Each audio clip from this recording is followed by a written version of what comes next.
Good evening and welcome. My name is Vijay Mehta, Chair of Uniting for Peace. I'm pleased to see so many dedicated peace development activists, peers, MPs, representatives from government departments, NGOs, youth and students. All of you are driving force behind social change in our world. It's an honor to have Hanny Mehta, Executive Director, Dag Hammarskjold Foundation, with us today as our keynote speaker. Also welcome His Excellency Andreas von Becker, Deputy Head of Swedish Embassy, Hammarskjld, Erskine's partner, David, where is David? Oh, here he is. Stand up, please. That is Erskine's son.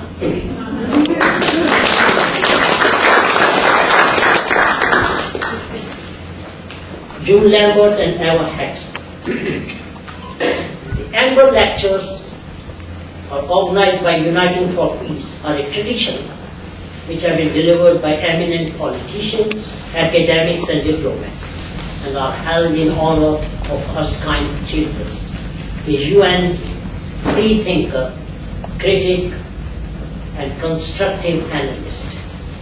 He was a man with few illusions about the UN flaws and shortcomings and its need for reforms. Nonetheless, he remained to the end a dedicated servant of the organization's founding ideals. Allow me to say a few words about our organization, Uniting for Peace. Ours is an amalgamation of two former prominent organizations, Action for UN Renewal and World Disarmament Campaign. And we together are working on some of the most intractable problems, challenges that directly or indirectly affect us all. Issues such as poverty, reduction, and international development, peace and security, general and complete disarmament, protection of human rights, rule of law, a strong and credible and transparent United Nations. Among many famous names associated with our organization, one of our founders was Philip Noel Baker, who is the only person who has the distinction in history to have won both an Olympic medal and a Nobel Peace Prize. Our present President is Lord Peter Archer, his former Attorney General or Cabinet Minister of UK under Wilson and Canada governments.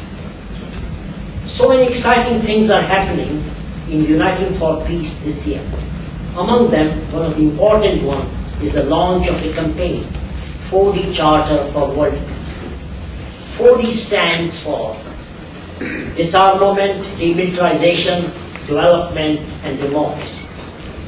As we live in an interdependent world,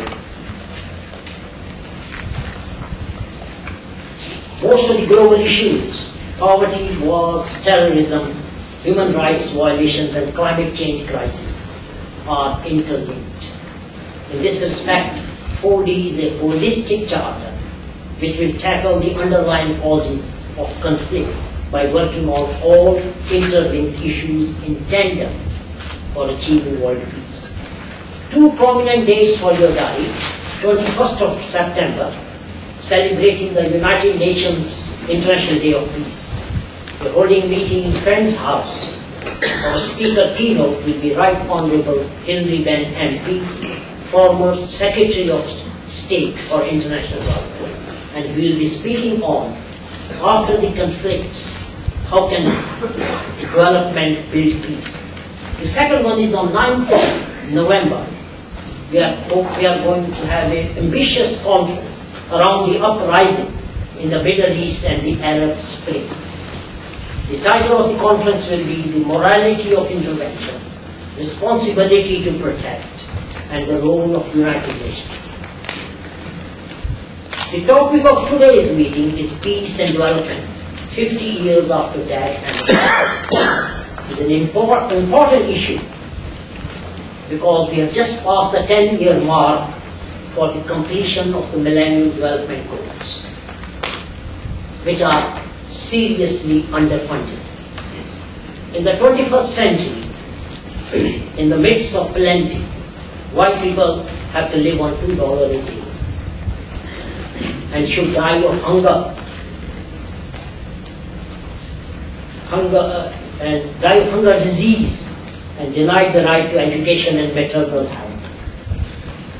While trillions of dollars are being wastefully spent on bailing banks, wars in Afghanistan, Iraq, and so many, Libya, and so many other places. While there is a staggering shortfall of $155 billion for the completion of the MDGs.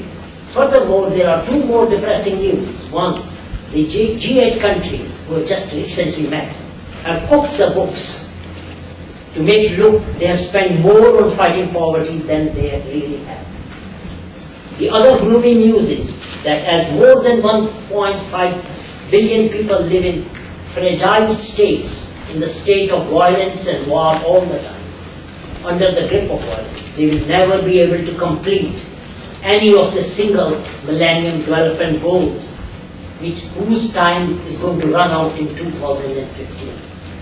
This is one of the important findings of the World Bank Development Report 2011, which examines for the first time the relationship between conflict, security, and development, and makes the connection between militarism, resource theft, and poverty.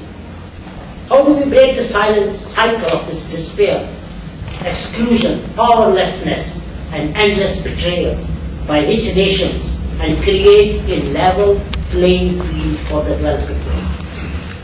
To discuss these important issues and also highlight the extraordinary work and lives of two great UN personalities, Dag Hammarskjold and Erskine Childers, we have a distinguished speaker, Henning Melber, who has spent most of his working life in the development aid.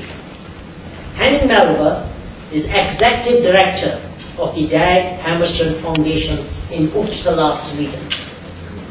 He came to Namibia in 1967 as a son of German immigrants, where he joined the anti-colonial movement SWAPO in 1974. He has held many distinguished posts, such as Research Director at the Nordic Africa Institute in Uppsala, Co-Director of the Africa Law Yearbook, Vice President of the International Network of Genocide Scholars, Swedish member of the Executive Committee of the European Association of Development Training and Research Institute. He has published widely in African studies and international policy issues. Ladies and gentlemen, please welcome Henning Melber.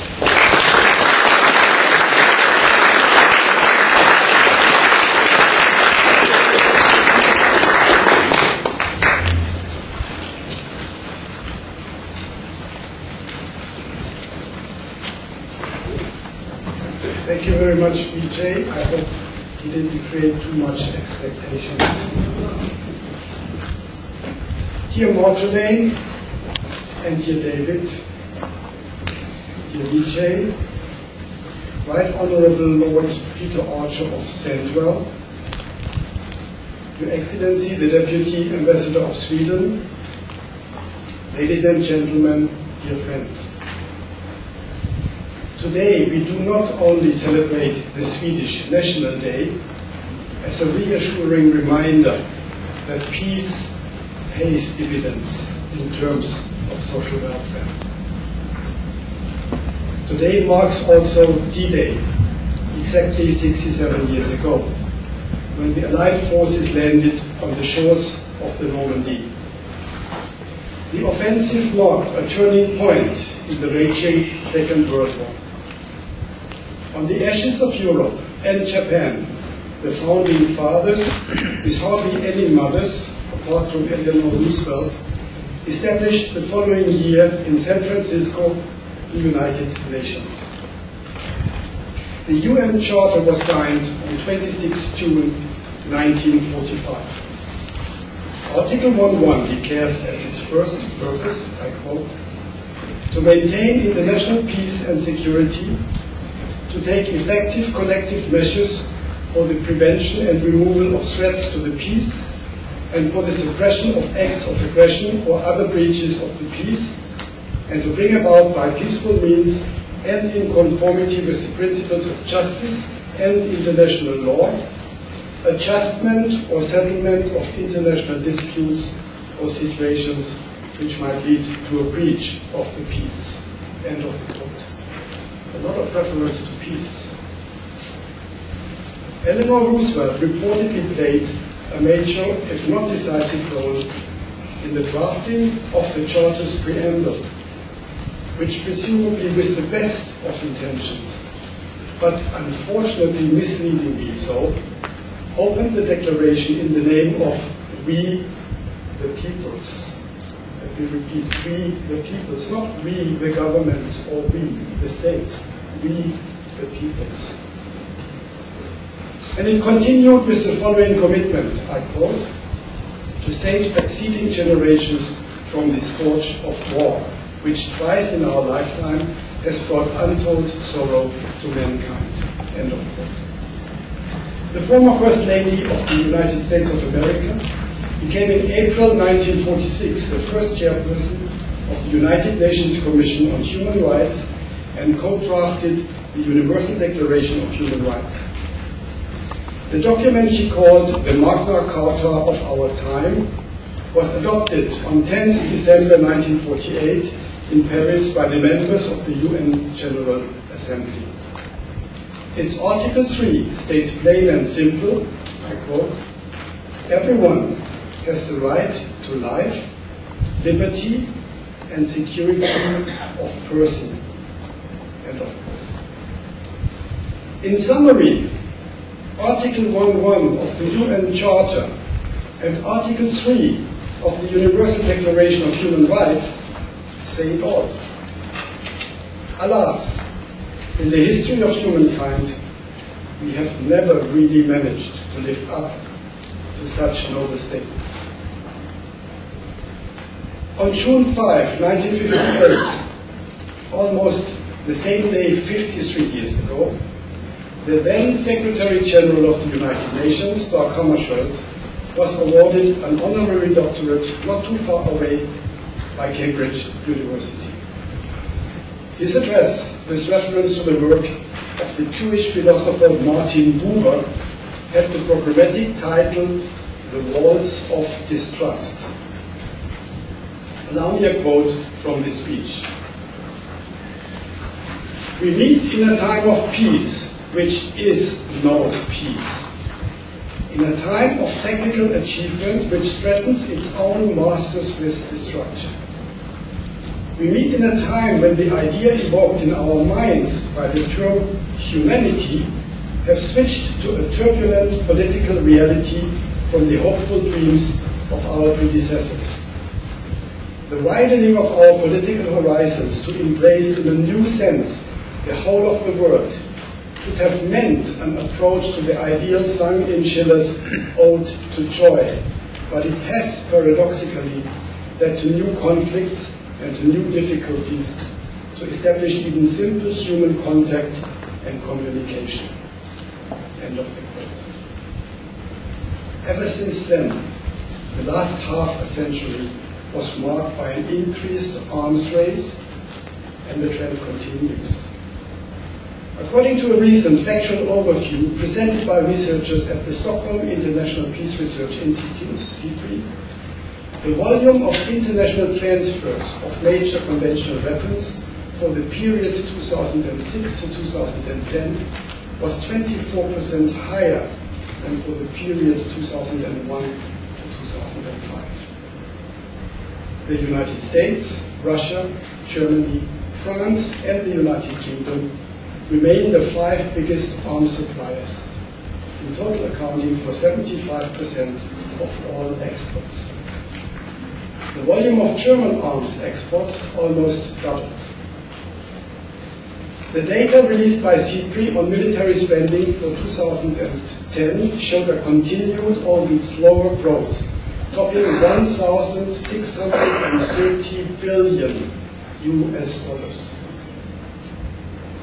While there is a lot of talk on not least nuclear disarmament, we continue to produce more sophisticated and efficient weapons for mass violence and destruction, which absorb massive investments into the further promotion of technology, serving the purpose to protect through posing a threat. The language of power has not changed. We remain captives of a mindset which bases a pseudo-security on the ability to create insecurity, danger, and destruction. The achievements of human creativity and modernity result and are reproduced in an obsession with technological innovation, considered to secure protection by being able to destroy. Our knowledge and the applied instruments are at best a double-edged sword.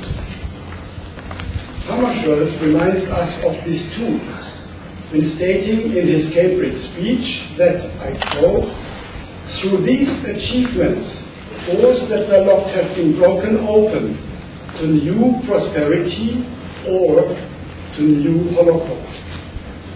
Warning words about how the development of social organization and how the growth of moral maturity in the emerging mass civilizations has lagged behind the technical and scientific progress have been repeated so often as to sound hackneyed and to make us forget that they are true.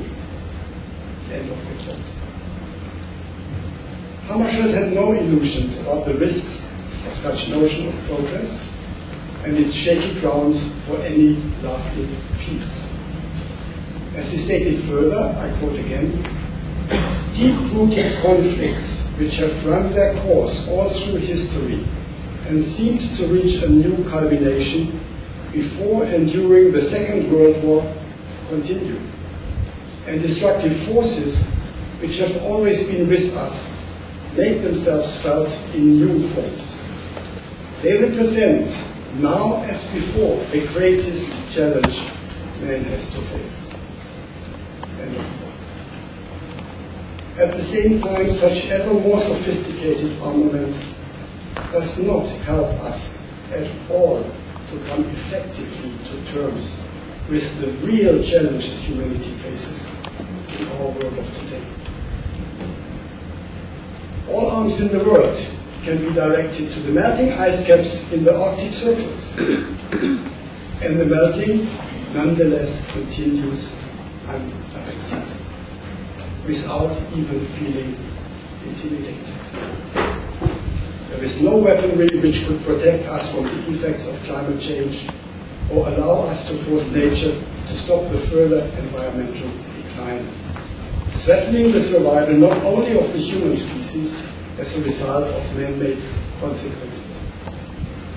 The ultimately most devastating and far-reaching weapon of mass destruction is our so-called modern civilization, or the Homo sapiens, with its reproduction patterns in the industrialized world and its way of life, which is nowadays a habitual privilege among elites the world over. Our notion of development is at the very root cause of a track, killing daily innumerable forms and varieties of life, and bringing us every day closer to extinction.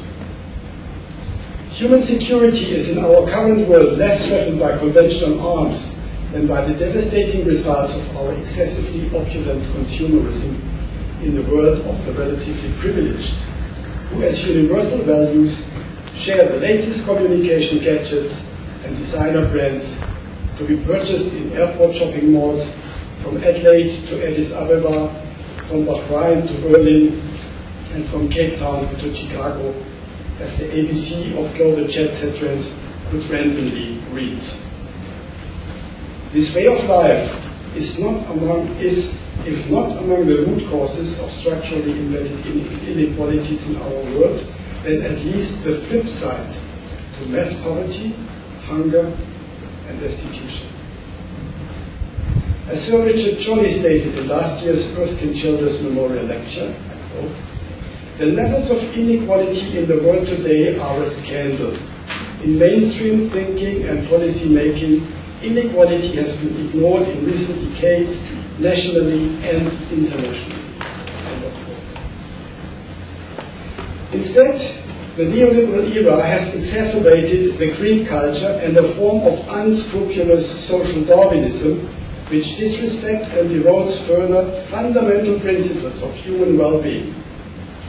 The new trends to redefine human well-being in more than merely socio-economic terms of relative security draw our attention to the fact that we need more than food and housing for a better life. But, on the other hand, we cannot be well without something to eat, clean water, shelter, and some other basic ingredients which are prerequisites to feel somewhat secure. It should therefore not come as a surprise that well-being corresponds to some extent with wealth. As an article in The Economist recently concluded, I quote, "Money may not buy you happiness, but it can buy a strong correlation with a fancy new index that aims to put a number on contentment." End of quote. Poverty, in contrast, provides not a high degree of satisfaction and is often a root cause for despair. Poverty prevents us from living in peace, as peace is supposed to be more than the mere absence of war. Hammarskjold was aware of the dialectics and interrelationship between peace, security, and human rights, as his address to the American Jewish Committee in New York on 10 April 1957 testifies. I quote, "We know that the question of peace and the question of human rights are closely related. Without recognition of human rights, we shall never have peace, and it is only within the framework of peace that human rights can be fully developed." End of quote. Hammarskjold was also aware that the notion of human rights has an explicit socio-economic dimension, which requires measures to redistribute wealth. In his appeal to give way to the social and economic tasks of the United Nations, he stressed as early as 1956 in one of his few, mainly extemporaneous speeches during a visit to India, I quote again, that the main trouble with the Economic and Social Council at present is that, in public opinion and in practice, the Council has not been given the place it should have in the hierarchy of the main organs of the United Nations.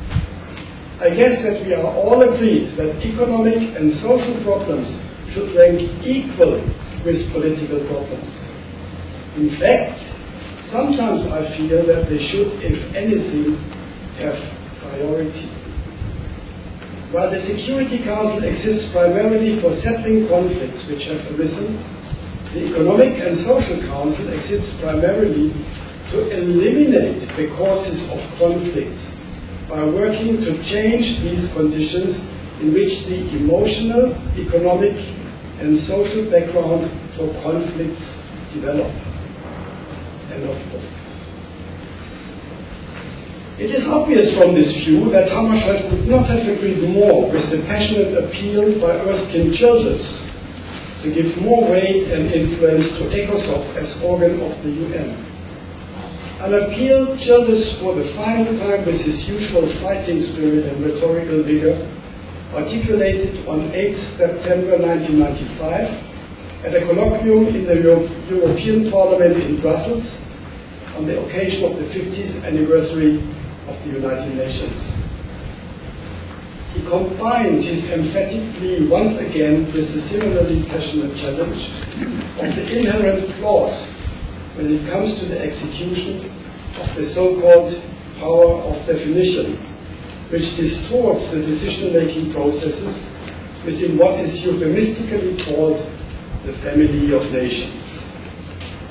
As Childers diagnosed in his fierce criticism of realpolitik, which he labeled the school of realism, I quote, its adherents argue that the only sensible approach to international relations is that the economically mighty and the militarily most powerful will always determine the conduct of world affairs and the conditions of our United Nations. Not ethics, not norms of international law, not the principles of democracy, not the wishes and views of the other 180 or so nations and of the huge majority of humankind. Realism dismisses such references as the irrelevancies of idealists and starry-eyed utopianists, and insists that traditionally measured power is the arbiter of our destinies. And all the ordinary rest of us might as well accept this. I refuse to. End of quote.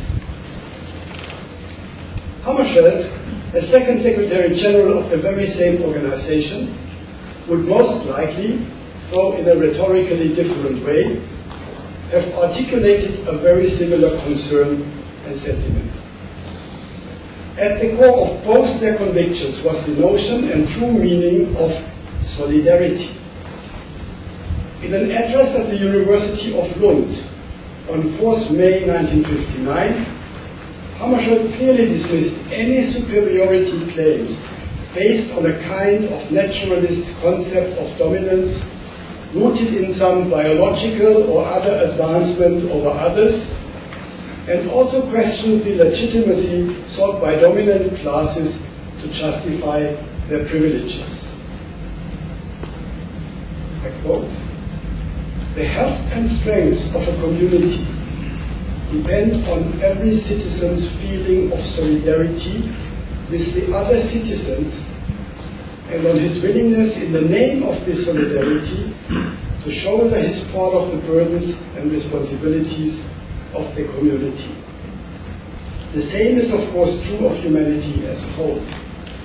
And just that it cannot be argued that within a community an economic upper class holds its favored position by virtue of greater ability as a quality which is, as it were, vested in the group by nature, so it is of course impossible to maintain this in regard to nations in their mutual relationships." End of quote. He therefore concluded, and I quote again, "We thus live in a world where no more internationally than nationally any distinct group can claim superiority in mental gifts and potentialities of development. Those democratic ideals which demand equal opportunities for all should be applied also to peoples and races. No nation or group of nations can base its future on a claim of supremacy. For the United Nations, he confidently claimed that the organization I represent is based on a philosophy of solidarity." This conviction Hammarskjold reiterated in his last address to ECOSOC in 1961, when he linked the principles of national sovereignty in the time dubbed the winds of change blowing on the African continent, with the belief that international solidarity and social consciousness have to go hand in hand by, I quote, "accepting as a basic postulate the existence of a world community for which all nations share a common responsibility. To reduce the disparities in levels of living between nations, a responsibility parallel to that accepted earlier for greater economic and social equality within nations." End of quote. The measured words of the Swedish diplomat and international civil servant Dag Hammarskjold seem to have little in common with the passionate polemics of the Irish activist and firebrand Erskine Walton Childers. but both in their very individual own ways shared with similarly soft voices, but fundamentally common, dedicated mission and commitment. A true belief in the necessity of a world organization like the United Nations, which should be much more than the convenient facade, if not pawn, for some superpowers. A regulatory body enhancing peace and security, as well as human rights and a better life for humanity. A body guided by the notion of global solidarity. Like for Childers, for Hammarskjold, we were confronted with choices to make. Allow me to quote once again from his Cambridge University address more than half a century ago, which highlights the need to position oneself. I quote, "The conflict to different approaches to the liberty of man and mind, or between different views of human dignity and the right of the individual, is continuous. The dividing line goes within ourselves, within our own peoples, and also within other nations. It does not coincide with any political or geographical boundaries. The ultimate fight is one between the human and the subhuman. We are on dangerous ground if we believe that any individual, any nation, or any ideology has a monopoly on rightness, liberty, and human dignity." End of quote. In their firm belief in the power of a truly sovereign family of nations, which requires the personal choice and its consequent and rigorous translation into practical action, Hammarskjold and Childers were, with their similarly strong convictions and uncompromising commitments, birds of the same feather. The outspoken and stubborn Irishman and the polite and diplomatic but resilient and persevere, thereby similarly strong-headed Swede, shared, despite the striking contrast in their appearances, the very same ideals with similar devotion and uncompromising passion. It is by no means a coincidence that affirmative references to Dag Hammarskjold feature in Erskine Childers' interventions most prominently. 50 years after the untimely death of Dag Hammarskjold and 15 years after the similarly untimely death of Erskine Orton Childers, it is a great privilege and honor to remember both their legacies and their efforts to improve our world for the sake of us, the ordinary people. As recorded in the transcript of extemporaneous remarks at the UN Correspondents Association luncheon in his honor on 9th April 1958, Dag Hammarskjold maintained, I quote, "the belief and the faith that the future will be all right because there will always be enough people to fight for a decent future. I do believe firmly that there are enough people who are solidly engaged in this fight and who are strong enough and dedicated enough to guarantee its success." End of quote. Erskine Orton Childers was a living proof of this extraordinary species, enriching our planet and motivating our further efforts.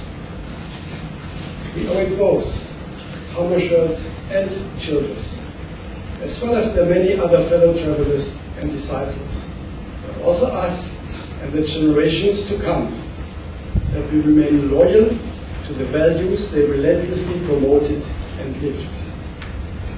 To keep their belief in a better future alive by remaining engaged in their spirit. Let us carry the torch they passed on, and let us hope that we come closer to the ideal which Hammarskjold formulated only a few months into his office on 14 September 1953 in an address at the American Association for the United Nations. And I would like to end with that quote. "As individuals and as groups, we can put our influence to the best of our understanding and ability on the side of what we believe is right and true. We can help in the movement toward those ends that inspire our lives and are shared by all men of goodwill, in terms very close to those of the Charter of the United Nations. Peace and freedom for all in a world of equal rights for all. Thank you.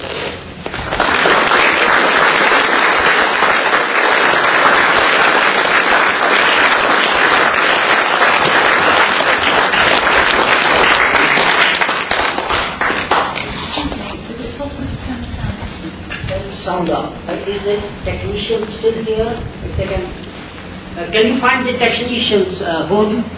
Yeah, they're still here. They can push sound off. And can you take these two mics, because we're going to start in 5 minutes question and answer session. Before I start, there are speeches. Hanning's speech, excellent speech. There are plenty of copies when you're going on. They're on the table. Please take one by one. Thanks, Henning, for an excellent speech.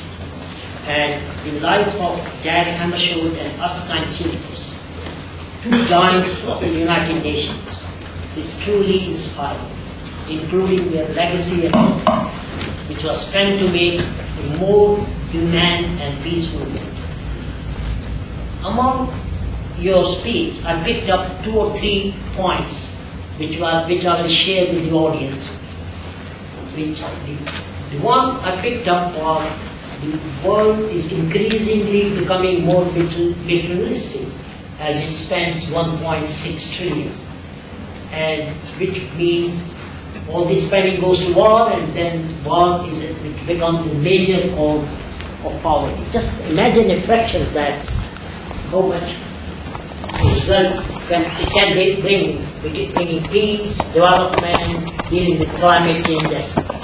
But the million-dollar question is how to tackle this addiction of military-industrial complex or the perpetual wars.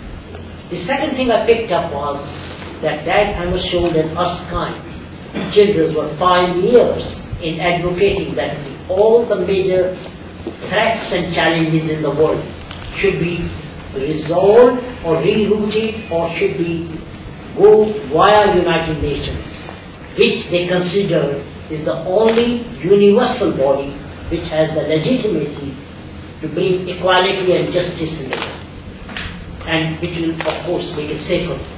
And thirdly, which I picked up, was our disastrous way of life and consumerism, which is obviously not doing any benefit to climate change, not to poverty, and also destroying our life.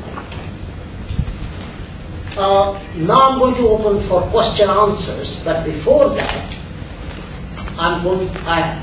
we are fortunate that we have a respondent, John Hillary, who is from War and Want, who will, very short time, respond to what Henning Melber has said, and after that we will open the floor to question answers. John Hillary. Yes, please.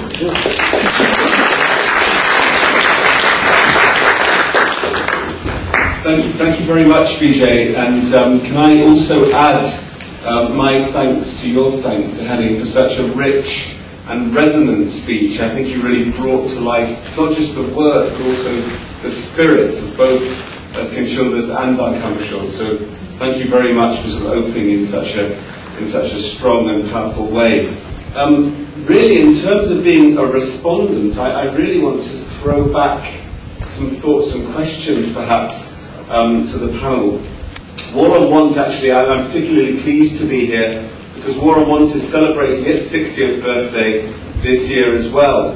And the connection between militarism and poverty has been absolutely at the centre of our work for the whole of the last 60 years.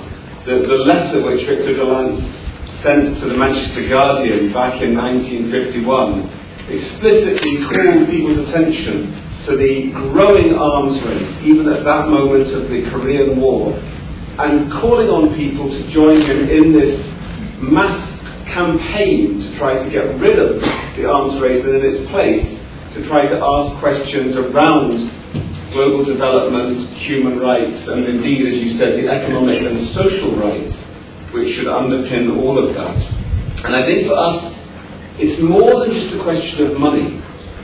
It's more than just a question of totting up on one side the billions spent on militarism and destruction, and on the other side looking at what it could be more usefully spent on. But it's actually about asking some of the more profound questions of why we still live in this world of such inequality and growing inequality. Why in this country, in Britain, we're seeing levels of inequality greater than they have been for any time over the past 40 years. Why it is in a country like India, which has got the largest number of people in extreme poverty of any country in the world, you still have the fastest growing number of millionaires. So why is a more profound question than just totting up the money, and clearly militarism is one of the key causes of that why. And obviously, unfortunately, we of us who live here in the UK rather than in Sweden know that we are actually at the root cause of many of the wars which are still plaguing the 21st century world. And Vijay, in your initial remarks, you drew attention to the World Development Report just brought out by the World Bank this year very recently. And 2 weeks ago I was at a presentation by one of the World Bank staff relating to the World Development Report. And he was going through all of the different categories of violence which the World Bank has drawn on to try to elucidate exactly how violence is preventing development. Political violence, civil war, terrorism, and criminal violence and the growth of gangs. And then he stopped. And so one of the questions I asked afterwards was, well, aren't you going to talk about state violence and the huge, huge cost of the wars that we are waging around the world, whether it is Iraq or Afghanistan or now Libya? And he said, well, of course we're the World Bank. We can't really mention that sort of war. And for me that's absolutely unthinkable. And certainly not just a problem which resides in the World Bank. I think too many people in this country and around the wider part of the global north have been silent about our wars.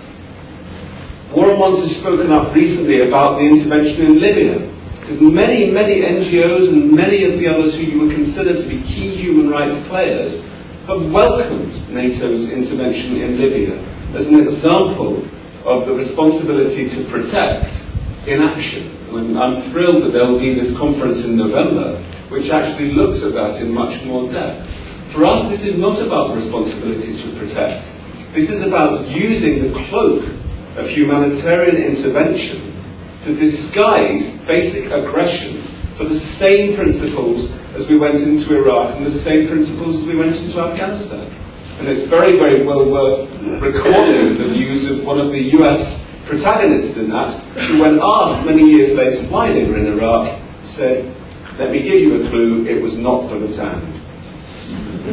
So for me, the question I'd really love to throw back to everyone really on the panel and in this room is, how can we break the silence about these most profound and damaging wars which continue to plague the 21st century? How can we break down that wall of silence which prevents so many of us from speaking about it? I used to work in another larger organisation in Britain where I still have many, many friends in the more sort of mainstream development agencies, development charities, which we know quite well by their brand names. And there is this internal censorship which says you're not allowed to mention the war, a bit like Fawlty Towers, but for a rather different reason. You must not mention the war because you're not allowed to draw the direct comparison between militarism and the absence of development and the increasing poverty around the world. So my question really is to throw to the panel and to everyone in the room, how can we break down that self-censorship and that wall of silence which denies precisely the equation between militarism and poverty? Thank you very much.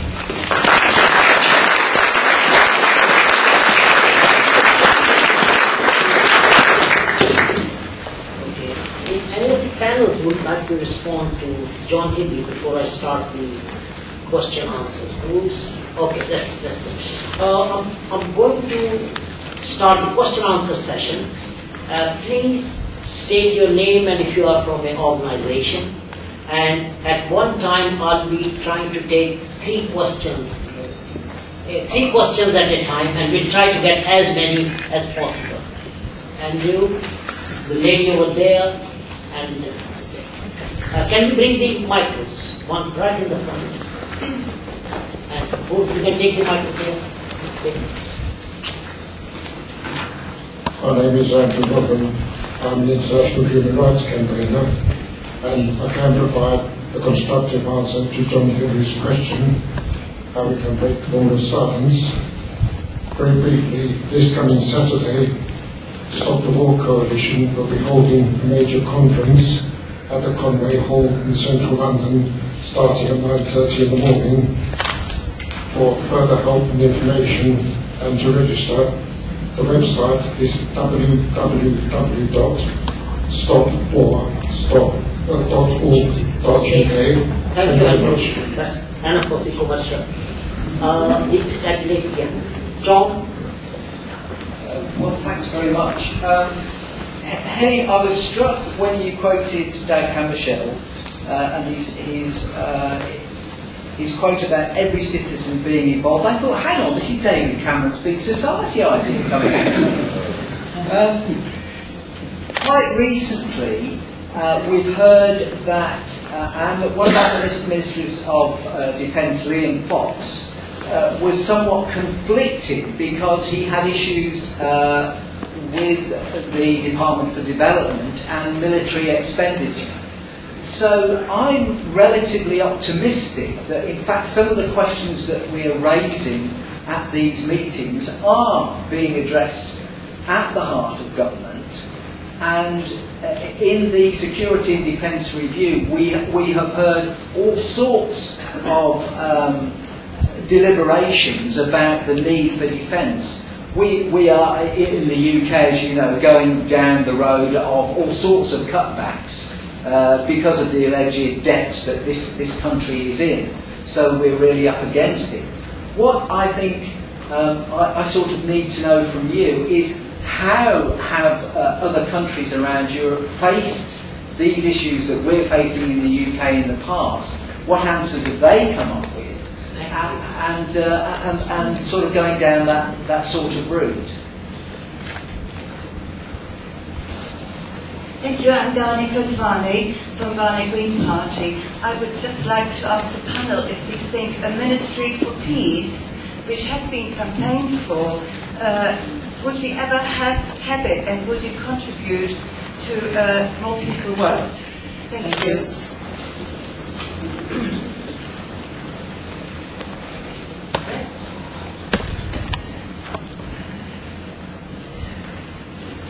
It shouldn't be really a question and answer that, and I don't understand it like that. It's more an enlightened exchange. So I find it very stimulating to think what has your Prime Minister, well, the Prime Minister elected in your country, I don't know if it's your Prime Minister. What has he had in mind with his principle of subsidiarity? Sounds very familiar. We citizens, this collective responsibility. I'm tempted to assume even though Dag Hammarskjold was not a revolutionary or a leftist, he was a person of principles. He stood for values with an enormous amount of integrity that when he referred to we as citizens and ourselves, that of course his reference point was a different cause. It's not that we as citizens have to stand in for the failures of the government. We have to stand in for peace. And I would assume that your current government does not have the same in mind or the same intention when referring to the collective responsibility of us citizens sitting in the same boat. Often they only mean you have to row while we are sitting there and tell you where to go. So I think one has to be very careful with political office bearers these days, not only in the UK. I think the talk is in Sweden, not so different these days. Sweden becomes just another country, if I may say. It tries very hard to become one of the bigger arm exporters in the world, unfortunately. So it's not all hunky-dory, and we, the citizens in Sweden, most likely face similar challenges that citizens all over in the world in all the other societies. Maybe that much on that. And the other question touches on something which brings me closer to home again in Sweden. What type of social contract is it governments seek to get engaged? And that, of course, relates to we, the citizens. What do they have in mind? And the sacrifices we are asked to do, sacrifices for what? We have to be very careful. It all sounds very appealing at the surface. Yeah, we have to share responsibility, but for what? And I think that brings the ball back to the political office bearers, that they owe us an explanation for what do they want to mobilize our responsibility, our willingness to sacrifice, our willingness to cut down, our willingness to accept lower standards of schooling, higher fees for university students, especially in the UK. All sorts of other things where we basically go down the drain. And yeah, it's so unfortunate, but at the same time, the annual bonuses at Wall Street get even bigger despite the financial collapse. I mean, that is the true scandal. And that's where we as citizens then could say, that's not the kind of social contract we are willing to enter. That's the thing. And I think that's the challenge in most, if not all, European societies, also societies other parts of the world. The Ministry of Peace is for me a very interesting question. Of course, this knee-jerk response would be to say, yes, great to have a Ministry of Peace. But wait a moment. We know how quickly people trade with words. What's the definition those have in mind to create a Ministry of Peace? Who are the political office bearers who hold the power of definition over the policy of a Ministry of Peace? Would it mean more Libyas, more Afghanistans? Is necessary sacrifice to promote world peace in the, they would say, not too distant future, and I would say in a very remote future? So I would be rather careful. I would go back to say, if you equate peace and environment and social justice, and that should actually go down very well with you. You identified yourself coming from the Green Party, from the Green Movement. I don't know the Green Party in the UK, but you should have no problems to share with me an approach to say, don't categorize too much. Don't put peace in one box, social justice in another box, environmental justice again in another box, because that's what I tried to highlight when I selected those quotes, to say they are all one and the same, and as long as we continue to separate them, then I'm afraid even a Ministry of Peace is just another instrument for people who do not share the same concern that we have. Okay, I'm going to take three from this side. Norbert, the chap at the back. Any more on this side? Okay, and one here. Wait. Bring the microphone, please. Thank you. Viv Williams from the United Nations Association at Chichester. If I could be perhaps allowed two linked questions. You bring in the point about the new mass destruction being civilization itself. But we do have so many answers to the production of power. And the Gus Skeleton of PricewaterhouseCoopers points out that political will is the missing factor in getting those solutions into being. Just along from here, in the Grand Committee room at House of Parliament, we had a plenary of politicians, and I asked the question there, are the politicians capable, pregnant pause, of getting these policies into being?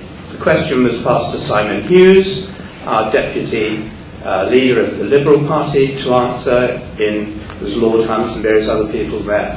And he said, this is a central question, and I have to tell you, the answer is no. But we have to find a way of getting the political will to answer the questions of environment, etc. In 2005, we were celebrating the achievement of the responsibility to protect.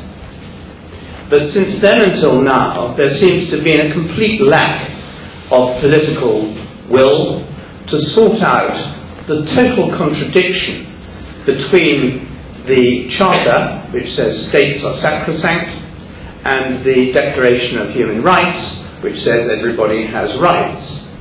And we seem to have no political will that is motivated to sort that problem out, sort out how the responsibility to protect may be implemented, and probably more important, how the post-responsibility to protect piece can then be to the benefit of all. The link to those questions is obviously how do we get the political will on an international basis to achieve the things that many people in this room would think were obvious. Thank you very much. Norbert?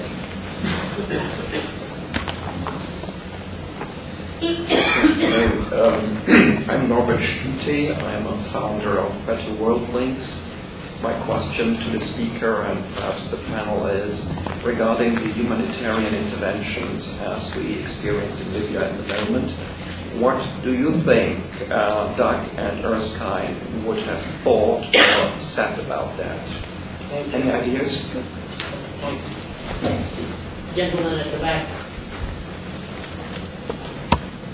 Thank you. Moin Yassi from Global Vision 2000. In the matrix, I agree with everything that's been said so far. However, in the matrix, I think there is a lack of emphasis which needs, obviously, more attention, and that is namely the need for a moral, global moral political economy. And specifically, I think the problem is the architecture that was built post-war, namely, leaving aside the UN, the IMF, World Bank, WTO, the imperial dollar as the international reserve currency, and a private cartel controlling finance globally. Very few people understand finance.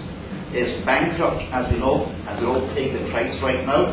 So I would humbly submit the debt-based, financial, usurious capitalist system is the problem. The other dimensions are important. And because we've not addressed that, we do not have economic democracy here and globally. And I would go as far as saying we've got a shadow world government by unaccountable banking elite who still have got nations at their ransom. So I'd like some reaction to that. Thank you. Thank you.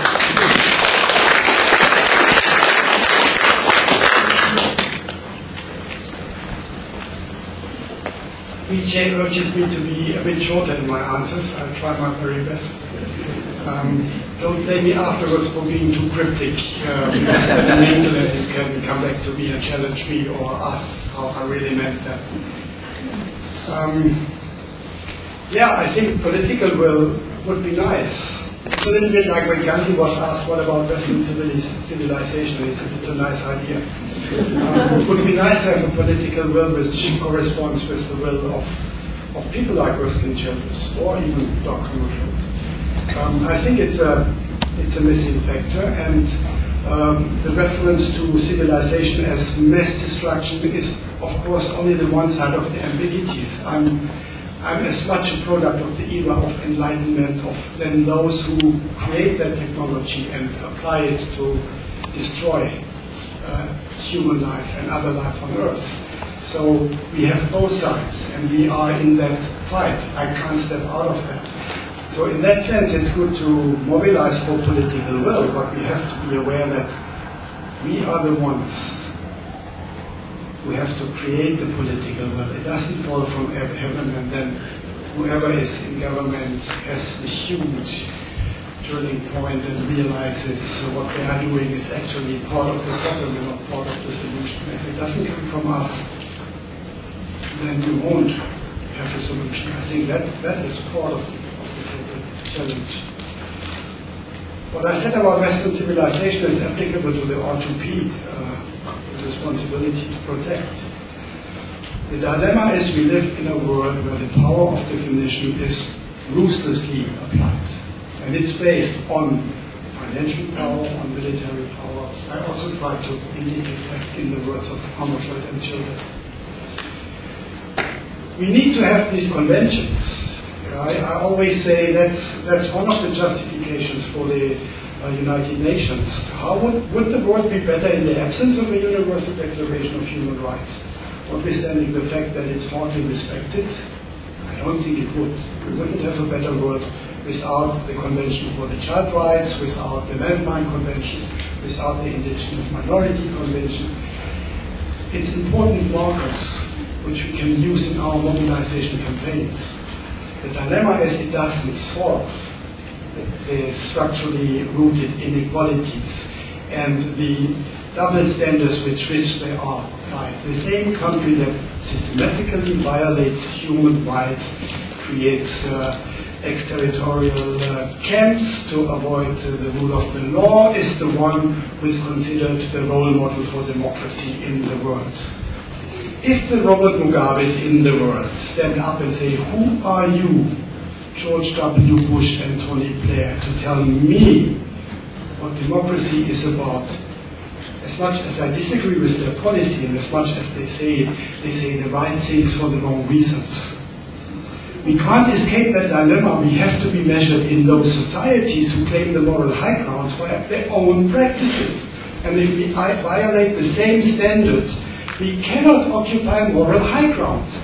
So as long as the responsibility to protect is applicable only in that case, but not in Burma, or it hasn't been applicable under Mobutu in the Congo when he was transferring more money outside of the country than the total debt of the country, then we have no respect deserved. With we, I mean, of course, the governments in our countries when it comes to these things. And then also the United Nations, as represented by the Security Council, forfeits the legitimacy. It should claim through even-handedly applying those conventions. And that brings it back to us. The question, what would Dag Hammarskjold and Erskine Childers comment? That's speculated for me. I never had the privilege to meet any of the two, unfortunately not Erskine Childers either, in person. But it brings me back to a slogan which I remember from the student days, and I'll say the first part. The second part I don't dare to say in this August assembly. The first part is that it says, fighting for peace is like F for virginity. How do you fight for peace? And I think very much both of them would have said, that's the least applicable way to find a solution. It will not work. There's little to add to this, what has been said on the global forces that are the shadow governments and pulling the strings. It's one of the tendencies when it comes to global governance today. We have to be very, very careful following the G20. Who's running the show? I think we should go back and demand a G192. That is part of our agenda today, and that also means give more power to the General Assembly, give more power to Vanuatu, where the delegate at 3 o'clock in the morning in Copenhagen can stand up and say, I beg to disagree and I will not support that resolution because it would mean in 10 years our country would not exist any longer because of the effects of global warming. That's also democracy. It's a different kind of democracy. But of course, he's as much representing humanity as people from the Comoros or from the Seychelles or from all other parts of the world, Bangladesh, who pay for the first, the highest price if we continue with the way of life we have. Bruce? Yes, sure.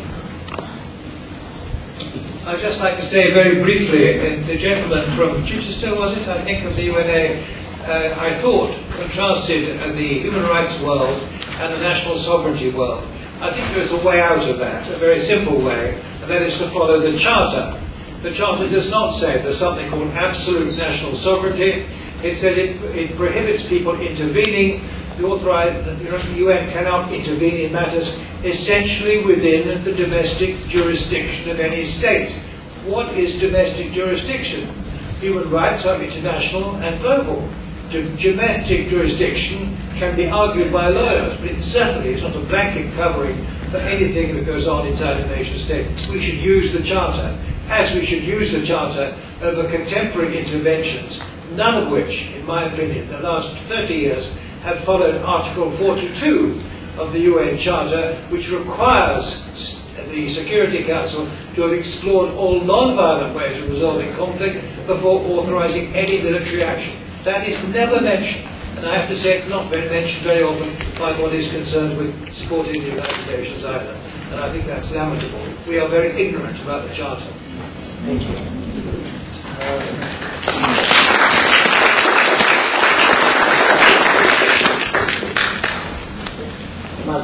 Yes, thank you.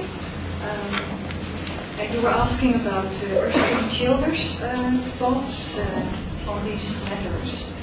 I was just reading one of his other lectures, which is not in the published book, and I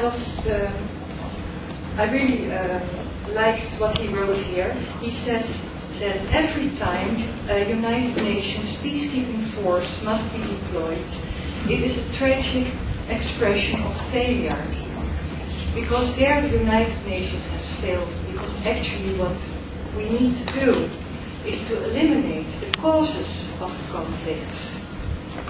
And just as Bruce also said, first try to explore the peaceful means of solving a dispute or a conflict. And when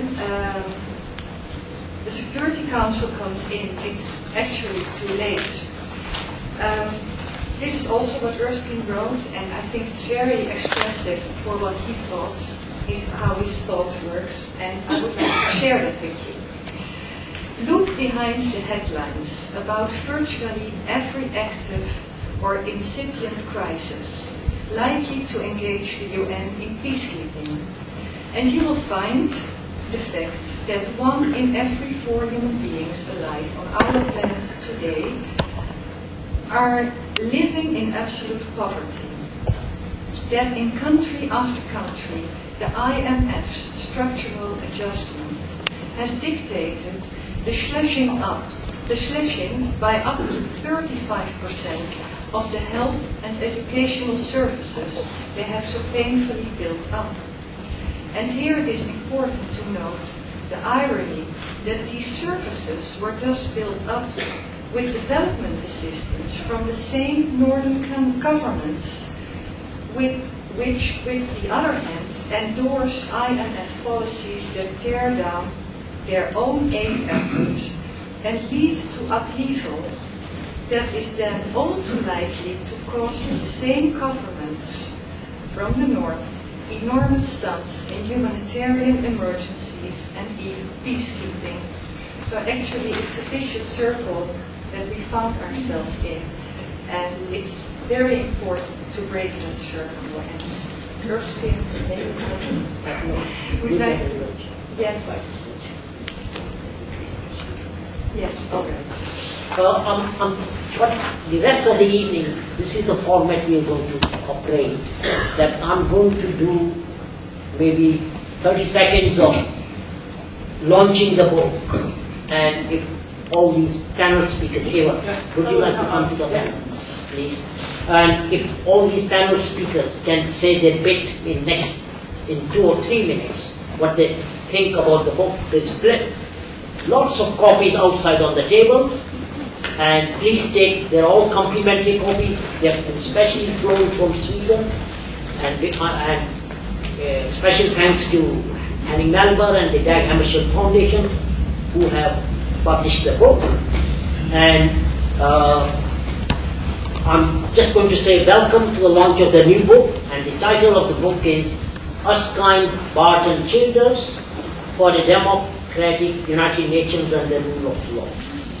This volume is a combination of the efforts of Marjorie, Henning and myself.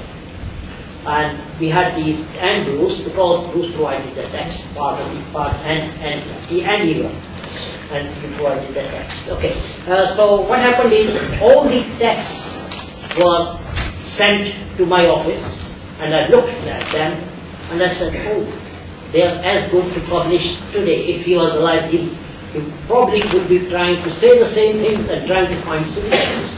And immediately, I said to Marjorie, let's go ahead and publish the book. And then I went on a trip to Netherlands, because Marjorie lives in Holland, and I was invited to give a lecture in Netherlands, and I went there and we met briefly at the airport, and we had a cup of coffee, and the fate of the book was sealed. He said, okay, we are going to go and publish the book. And then we had a lot of editing to do, and afterwards we had very generously the Dag Hammarskjold Foundation published the volume which is in fruitation, which is here, just to say that the panel speakers are here, are all contributors, including myself, to the book. I've written the introduction to it. And June Lambert, yes, she's in the audience somewhere. There is June there sitting. Yeah, she's flown from Ireland. Okay, and the other distinguished speakers. Sorry, signal. Okay, and so many distinguished contributors to the books, like Sir Richard Jolly, Sir Brian Urquhart, Dennis Halliday, long-time UN pioneers, I would say. And I personally am so pleased that the thoughts and writings of Erskine have been put into print, and because he was, not many people know, he was our first president as well of our organization, Action for UN Renewal, and he was very passionate about the value of United Nations and worked tirelessly for its reform. So that's enough of my plug onto the book, or commercial, whatever you like to say, and we got these 4 distinguished speakers who would like to contribute to the book. Shall we start with Eva first? I'm here from the Swedish UN Association, and I've been active in the I think it's working. Can you hear Eva at the back? Can you hear it? Okay, thank you. Okay, and I'm part of the Uppsala chapter, the UN chapter of Uppsala. Do I have to be really close? Yeah, okay, yeah. Thank you. It feels extremely uncomfortable. And you can say that I'm here as a citizen with a local involvement. So that is my viewpoint, actually. That is my starting point. It's democracy and commitment and local involvement. And I think we all need to present and discuss UN issues at that kind of level, at local levels, and I think we need to start early. I think we need to start at schools and in education. And I also want to stress that I feel that UN issues, I mean here I know that you also have that opinion, but sometimes I feel that UN issues are solely for civil servants and a few politicians, but that in fact they touch us all. They are concrete things that are felt, it's our lives. And so human issues, human rights issues are example of a strong and valid core that is part of the UN movement, that people should relate to and can relate to. That is I'm convinced that that is so. And all humans have rights and obligations. And we all should have a right to education, to know about our local world and our global world. And to be informed and to have an opinion, that is very important. But it's not only that is important. It's also important not to deprive other people of their rights to have an opinion and to have a life. So rights and obligations. So that brings me to the core that I think that for Erskine Childers and Dag Hammarskjold is the values and the ethics of the UN the values of solidarity, peace, and global responsibility. We have all touched upon that here today. And that must be discussed everywhere, not only in the closed societies of Washington, New York, Geneva, in closed sessions in the UN, but everywhere. So, my final point is to attain a democratic UN, as Erskine Childers would have put it, the people's UN. We need local involvement and committed and informed citizens all over the world that express their views, like we do here today, but we should do everywhere. I don't know, in politics and government, there should be more influence. And this, I feel, is our responsibility as humans to each other. And I believe Erskine Childers and Dag Hammarskjold share these views.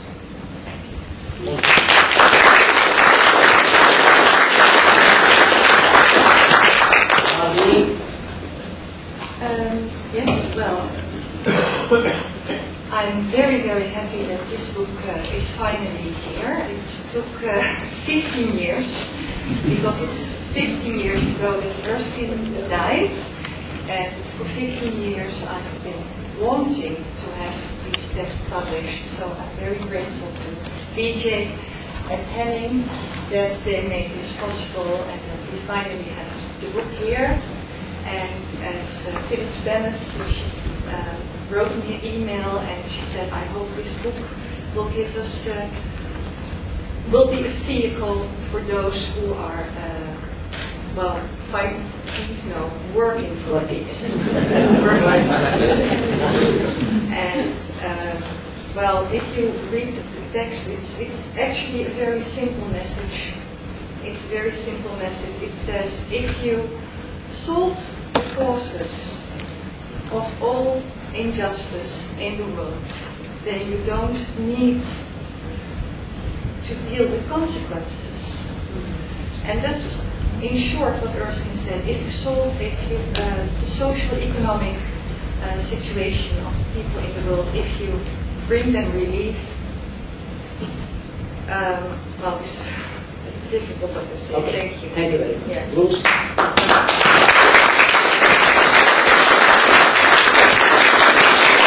What I think about the book, well, I don't know, I've just seen the book. One book, a brilliant essay by Bruce Kent. It's a very good book, but I'm much more interested in saying that those people here who did not know Erskine Childers have missed an enormous opportunity, because he was an absolute hero of mine, of many other people.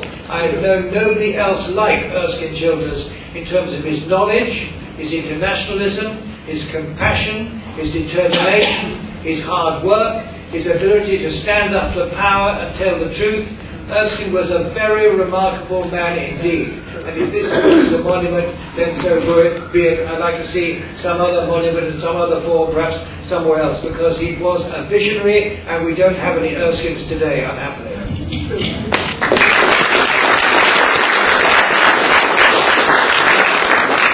Final contribution from Henning, and then we open the floor for further question answers. I've already been rambling so much. Let me just add one dimension in the context of that book. I'm very proud that the Dag Hammarskjold Foundation has been provided that privilege and opportunity through Morten and EJ to publish this volume with all these distinguished commentators who represent we the peoples in the United Nations, and give credit to the lasting impact of Erskine's relentless engagement for a United Nations which deserves the name. He published in the early 90s, mainly together with Sir Brian Urquhart, in total 3 volumes, pioneering volumes on United Nations system reform in the Dag Hammarskjold Foundation. They are still available if you go on our website, and they are accessible for download like all the other publications.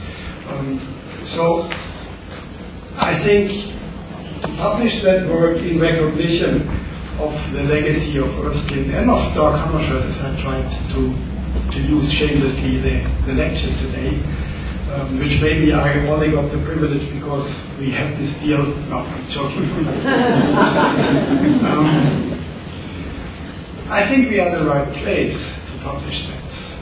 my wish is that everyone else taking note of that volume would come to a similar conclusion if reflecting on it, to say that's the right place, that the Dag Hammarskjold Foundation published the legacy of Western Childers with all the comments of those who still live up to that legacy in our current world.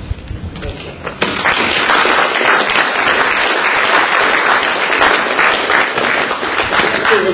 Just to remind everyone that the book is available, it's a complimentary copy for you to take away, and if you have missed it, then you can leave your names and we will try to send it by post. And also, as Henning has said, you can download the whole book from Dag Hammarskjold Foundation. So, I'm going to start the question-answer session, but can I just have... I would like to add something which I forgot, because I think that's the moment to give credit to everyone. 15 months ago, Marjolaine visited Uppsala upon invitation of the local UN chapter and her friend Eva. And she's the one who actually came up with the idea, why is that not published with the Dag Hammarskjold Foundation? So I think you should give her an applause for that idea.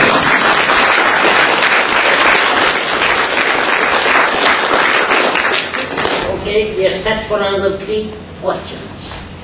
Right? Okay, I'll take them all from this side. With yourself and the lady over there. Microphones, please.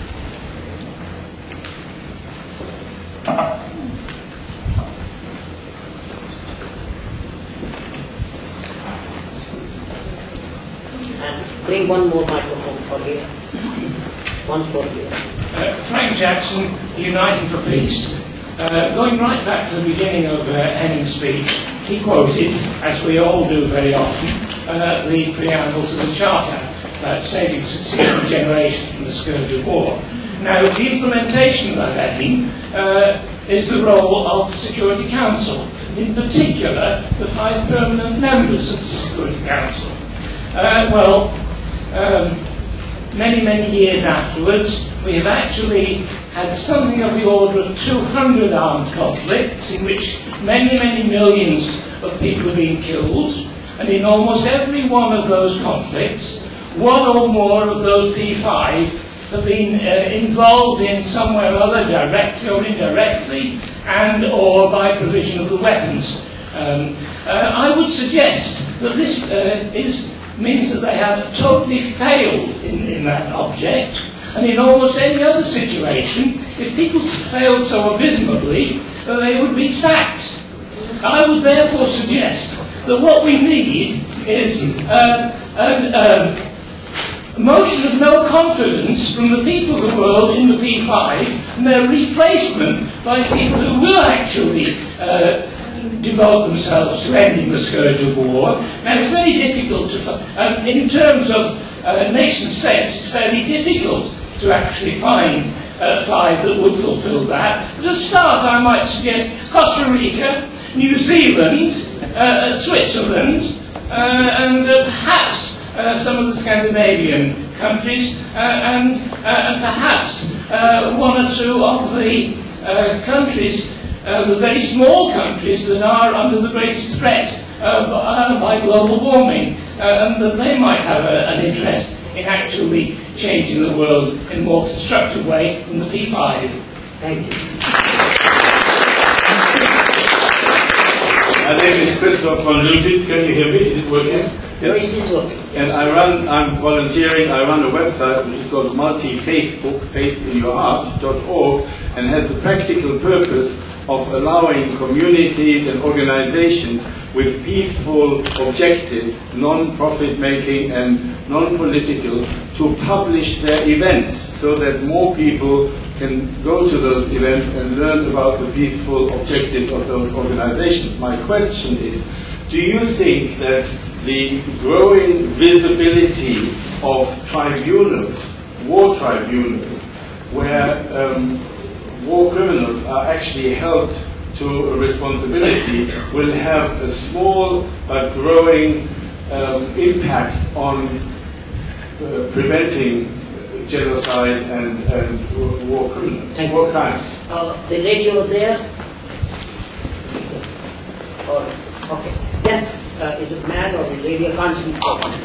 Is it man? Okay. My name is Keith Hindle, United Nations Association.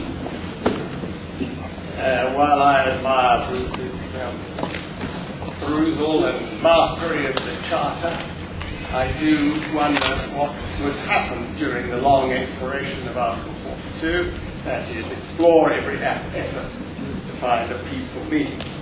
And so I ask the question directly to the Hammarskjold Foundation. You've been in existence a long time. Have you devised a practical method for solving a situation like Bosnia, Kosovo, or the immediate one we have in front of us, Libya? Have you got a practical solution of what the United Nations Security Council should actually do? Thank you.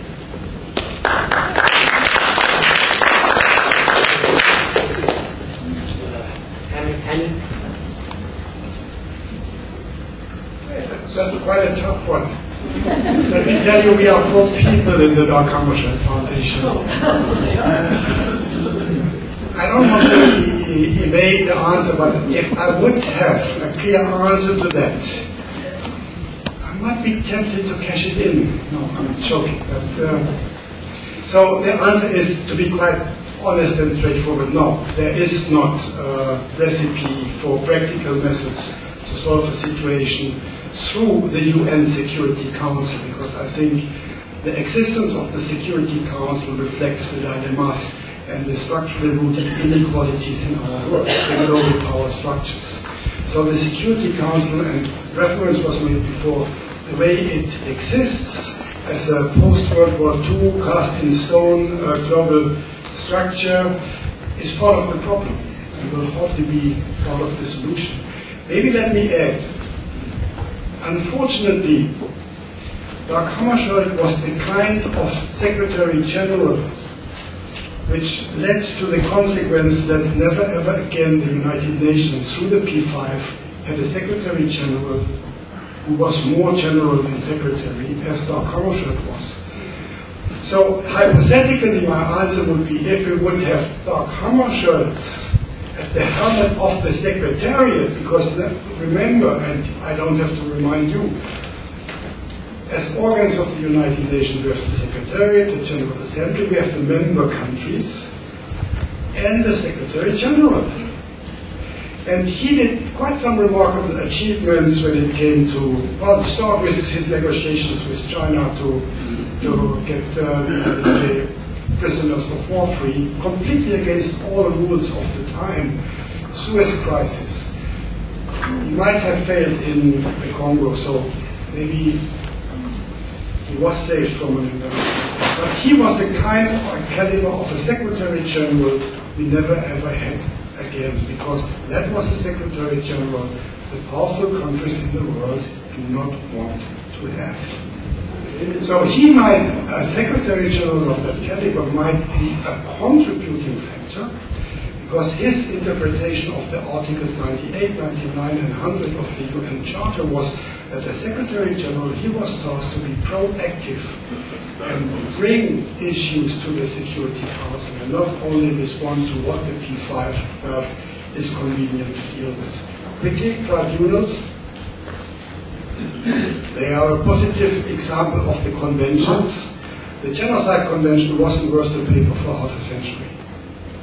With the Rome Treaty and the ICC, at least in principle and even in practice, those who commit war crimes cannot bank that they are protected by the shield of national sovereignty and get away also in the future literally with murder.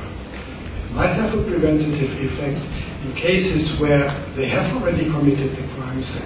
It might contribute to a very tricky and difficult situation, because they will not vacate their offices any longer because they knew they would be taken to task. So it's both, but I would tend to say that this is a step in the right direction if, again, it's applied even-handedly.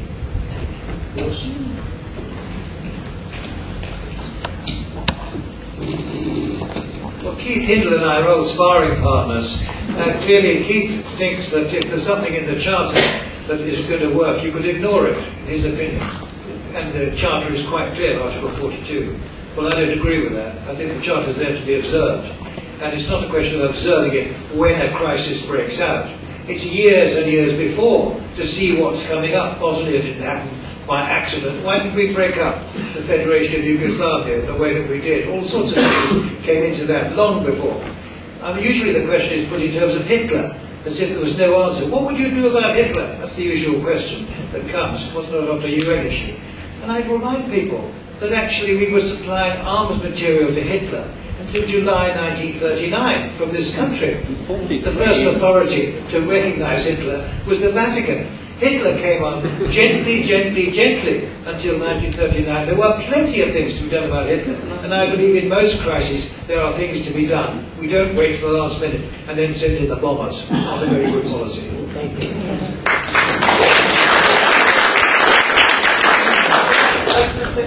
I can give a personal remark. Okay. That I want to stress this with the sort of local involvement and the fact that we should all work in these issues and values together.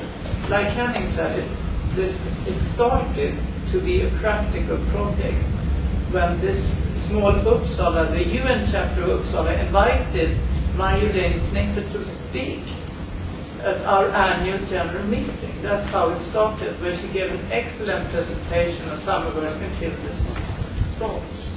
And we were all very moved, and we felt it was, I must say, one of the best lectures we've had at an annual general meeting.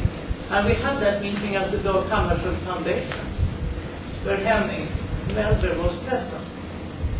So that's a thing that we by bringing all these things together, things can happen.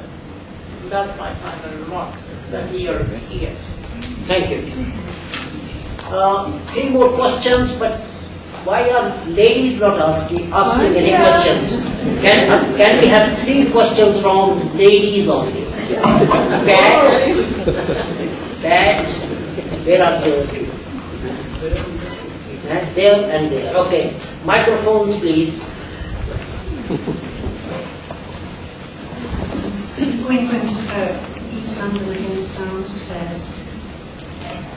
Just to ask a question relating to Bruce's last comment about having armed dictators. Are people aware that Bahrain, Saudi Arabia, Libya and Egypt were all invited to the London Arms Fair last time, 2009, and they have resupplied the weapons that the people are using against their own people. The same arms fair is coming back this September. Our little group, which is very much in need of support, has been campaigning for over 11 years since the arms fair first came to East London. Should we give up?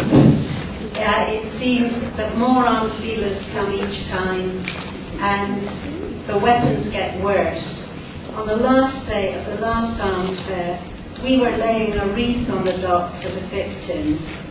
They were demonstrating drones on the other side of the dock to all the arms dealers from all the different countries, some of which had been at war with each other, so they could all buy drones to use against each other. Are we daft to keep on trying? Thank you. You keep going.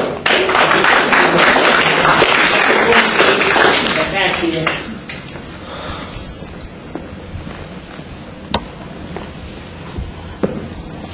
you. My name is Pat Howard, and I actually work with the World Court Project. But right at this moment, I want to talk about Africa, because it seems to fit much better into this evening's real dilemma about what you do. And this is about the future. We can't have books like this that are not read. Somehow they have got to be fed into a reading population. And virtually all the African countries are unable to buy enough food, and therefore they do not buy books. I don't have any statistics here, but I worked with a publisher in Uganda off and on for 15 years. And I have friends who now are setting up something called the African Writers Trust. We had a long argument last weekend about how you get people to write if they have never read. And literally, people go into exams, their school certificate and their high school certificate, without books. The teacher will have a book, and somebody in the class will read from the book. But that's what you need to have in your heads when you see pleas for more books to be provided, which includes, of course, this one. Okay, thank you. The last one is the lady down there. Microphones, please. Take it to the. Where is this? Okay, over there.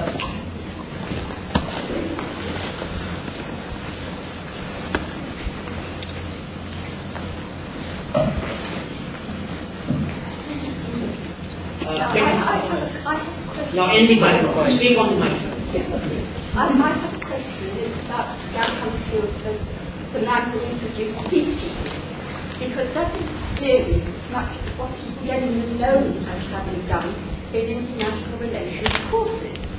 He was the one who really got peacekeeping as something that the United Nations committed itself to, the Scottish country. Now, my question really relates to the present situation in Libya, which is the most terrible situation, we can all agree on that, and the weakness of the Secretary General, who doesn't seem to be able to do anything about it. Now, if peacekeeping is in the hands of the United Nations Security Council, many people think it should be in the hands of the regions. Now, the African Union has been spectacularly to the fore in trying to do something about the problem of Libya. And Gaddafi, or whatever else it is, has been a leader of the African Union. It isn't enough that he pretends to have a big tent. He is a nationalist and for many of the tribes. And Africa is a country where tribes count in the political system.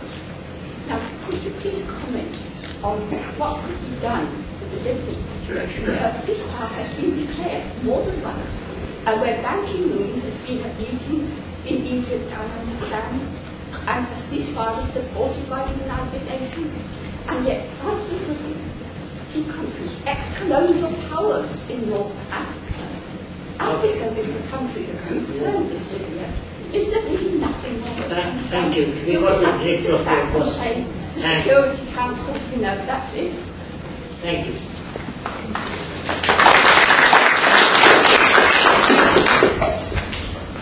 Yes.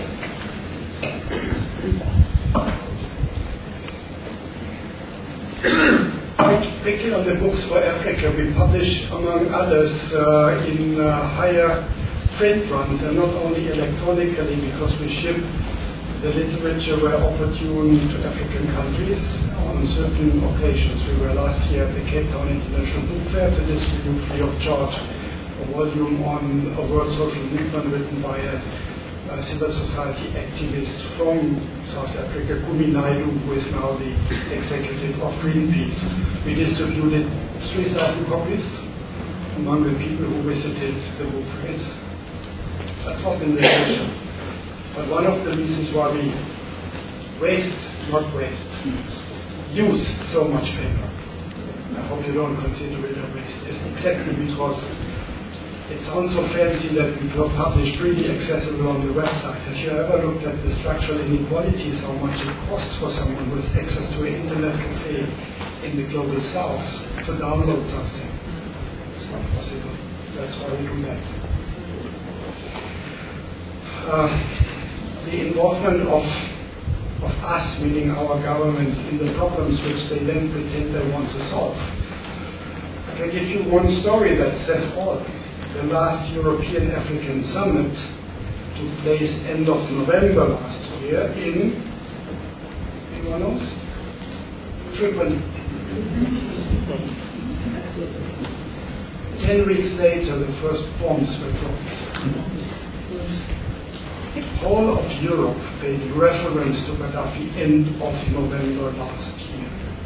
I think that tells it all. Now the last question. If you look in the construction Hammarskjold came up with, he didn't invent peacekeeping, but he institutionalized it in a way which is applicable until today. The decisive change he introduced was that the Secretary General, that the ultimate responsibility was vested in the office of the Secretary General. So there was a military hierarchy, but there was the ultimate chief in command was the Secretary General of the United Nations. That doesn't necessarily solve all problems, but it does not give the power to NATO or allied forces or any P5 country. And that brings me back to the earlier speculation. If we would have someone in the caliber of a Secretary General of the second we had in the United Nations, he would assume the responsibility to be in command of peacekeeping. Might be different. We don't see such a Secretary General, and we don't see such a Secretary General because the P5 are not interested in such a Secretary General. I mean, Dag Hammarskjold praised himself that he managed in 1960 to end up in a cartoon in the US in a newspaper where Nikita Khrushchev met Charles de Gaulle. That was in the height of the Cold War. And they both were wearing a button. And the one said, "I don't like Dag," and the other one said, "I don't like Dag either." He sent it back to a friend in Sweden, and it was one of the few moments where in his correspondence one could see he bragged, because he said, "That is a sign of recognition that I'm doing the right thing." So maybe, and that's again speculative, hypothetical, if we would have a Secretary General who would resume the ultimate responsibility about peacekeeping operations and would insist that peacekeeping operations should fall short of applying military force, another issue Hammarskjold always emphasized, it might be maybe a little bit different, but unfortunately it would require generally a state of the world in which we are not in. Thank you. This will be the last, final set of questions. And please be brief. Take one hand there. Where's the microphones? And two more ID questions. One there. Bring the microphone over there after that. And no, one there first. And one more. Okay, one over there. There. Okay, these are the last questions. Okay, please. Thank you. Chair. My name is William Spring. I'm director of the group which has been going on since 1999. It's under the name Kane UK now. We originally started off as Christians Against NATO Aggression.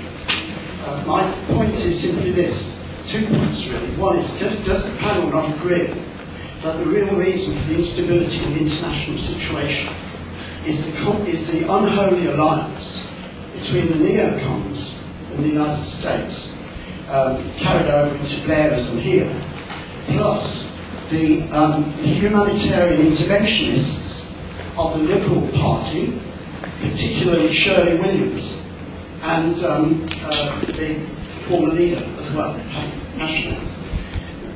This alliance has created mayhem in that this situation in Libya is an example of it, where we have a revived Blairism.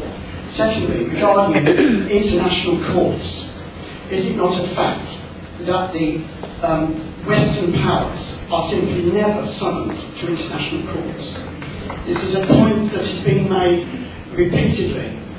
The international system cannot tolerate a judicial system which is only one-sided, where all the victims are dictators in Africa, dictators in Yugoslavia, but never war criminals at home, such as Tony Blair.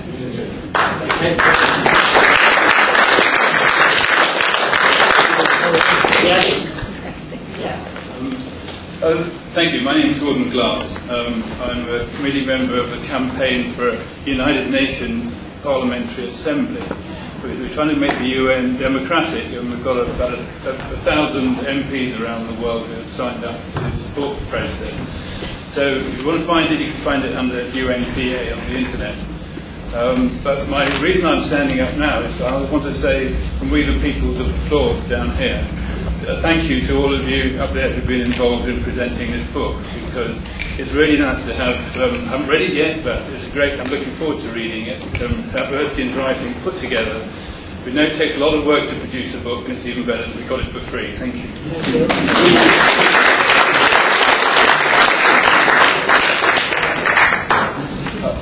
My name is Maxwell Sainsbury. I'd just like to make one or two observations, please. It's been such an interesting talk and discussion tonight, and there's so many things I agree with. And I'd just like to, what occurs to me, something that Melba said just a moment ago. He said we haven't yet got to the state in the world where things can change.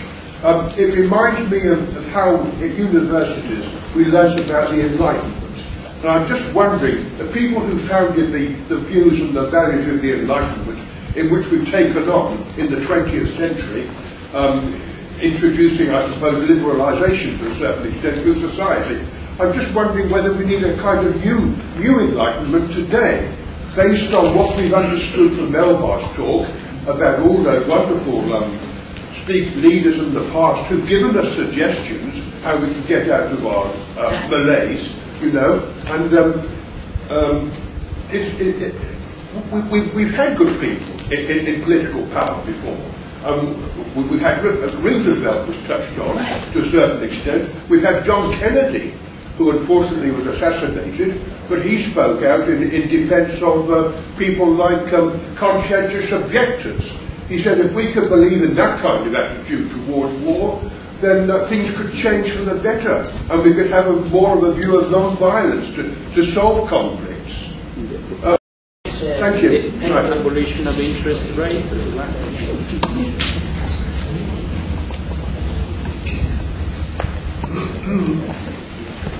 I can actually only agree with the last speaker. We don't have to reinvent the wheel. Erskine Childers, Dag Hammarskjold, I can continue with many of my own heroes, Albert Camus, to go a little bit at the same time. There are many of them, they said everything. It's all there.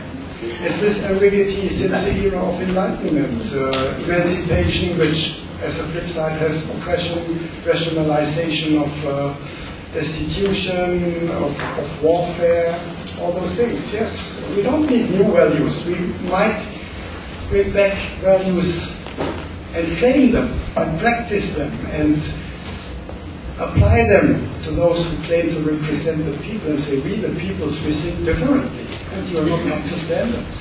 That is the mobilizing effect. Yes, these tribunals, of course. I made several times reference to the double standards, and that, of course, the selective application of all the things we believe we have achieved is at the same time a setback. We also face the dilemma that we provide legitimacy for others who abuse those normative standards. Again, we have to go back and ask for more even-handedness.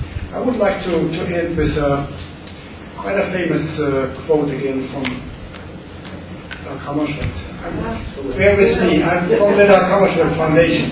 You asked for it. And he said once, the United Nations was not created to bring us heaven on earth, but to prevent us from hell. Thank you.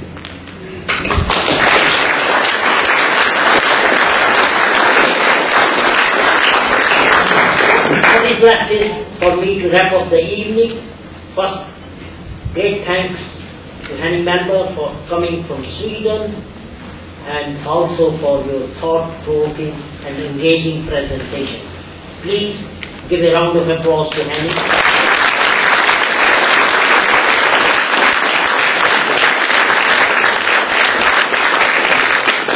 Thanks to all the contributors to the book and the book launch, and 4 of them or 5 of them are here who have contributed, which is Annie Melba, Eva Hexton, Marjeline, Bruce, myself, and June Lambert. Why? I don't know why she didn't come on the stage. She's very shy. You want to say a word? Would you get up and say a word? Would you? No, she's okay. All right. All right. Okay. Next is thanks to all the volunteers and the committee of United for Peace who have made this evening a success.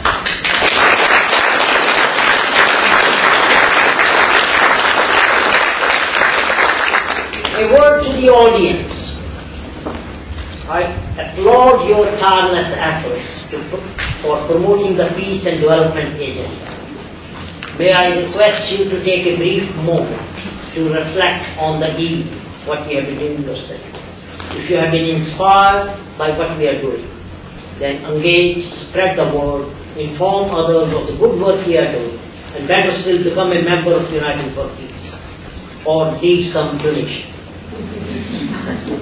Okay, it will be appropriate to energize all of you when you are going back, wherever, driving or going in the train, whatever, by saying a few quotations or words of wisdom.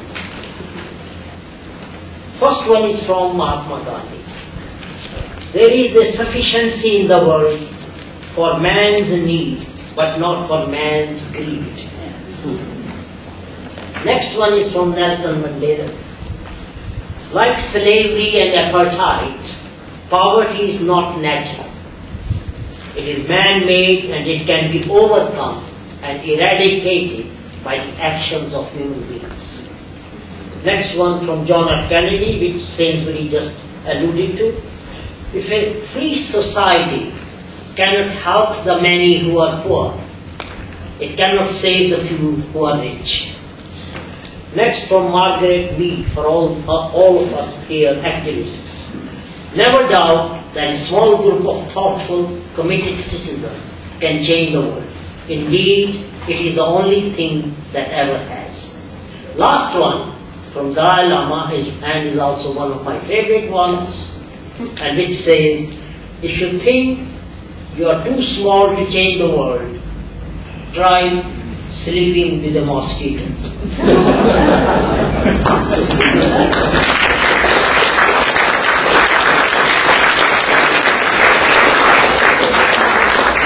The final thing I would like to say is that private citizens, as you have seen in the Middle East and North Africa, have more power to do public good, because we always get negative thinking and we get down with negative thinking than ever before, because of the rise of the internet campaign and the mushrooming of the NGOs and global movements all around the world in developed and developing countries.